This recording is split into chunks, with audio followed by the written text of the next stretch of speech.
बूटा बिच खड़ी बेला छड़िया ते लिख कर किसा सैफ मलूक वाला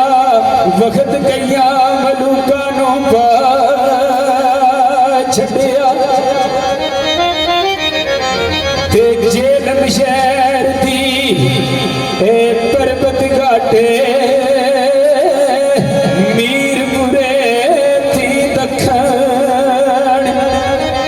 खड़ी मुल्क विच वसन जेड़े ओ तलब बंदे दी रखन। रूमी कश्मीर सुखन दे बादशाह लिखते ने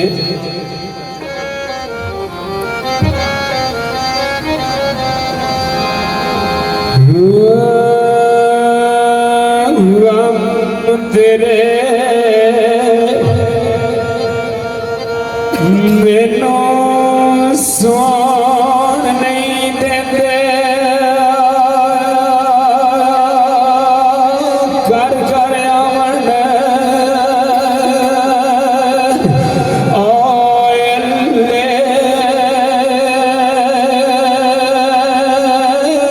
कर लगे रोग मोहम्मद बख्शा कख नहीं छड़ते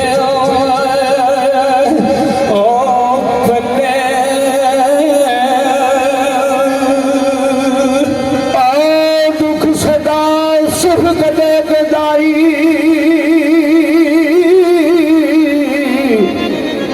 दुखा दी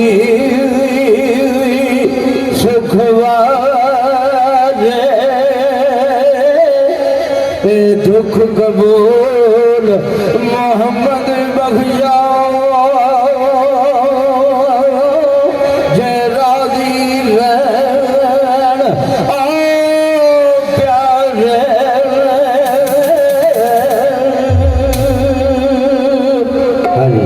जे आमी आमी नाच लामी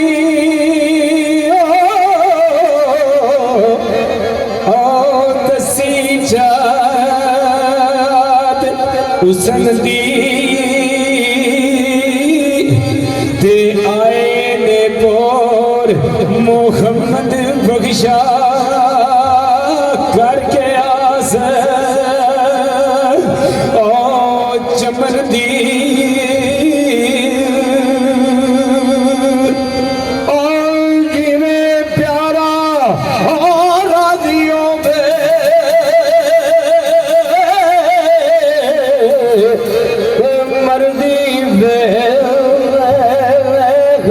सजन दी